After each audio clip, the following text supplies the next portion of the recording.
আমার বন্ধু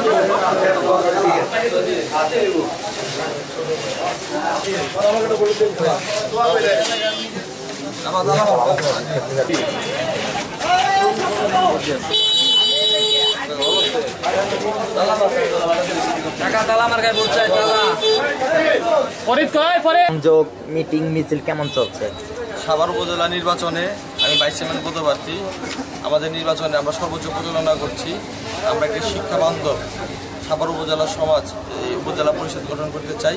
সেই লক্ষ্যে কাজ করার জন্য আমরা ব্যাপক সাড়া পাচ্ছি, ভোটারদের ব্যাপক সাড়া পাচ্ছি এবং প্রত্যেকটা ভোটারই তারা একজন শিক্ষিত এবং সুশীল সমাজের লোক চায়। সেক্ষেত্রে আমরা মোটামুটি ভালোই সাড়া পাচ্ছি। ভোটের ব্যাপারে আমি যা মনে করি যে এদেশে সুষ্ঠু নির্বাচন হবে। আমি প্রশাসনের কাছে অনুরোধ রাখবো যাতে কোনো ধরনের কোনো প্রভাবশালী মহলের শক্তি না প্রয়োগ করা হয় এবং যে নির্বাচিত হবে, প্রকৃত ভোটে যে নির্বাচিত হবে আমরা তাকেই মেনে নেব এবং আমিও নিজে মেনে নেব।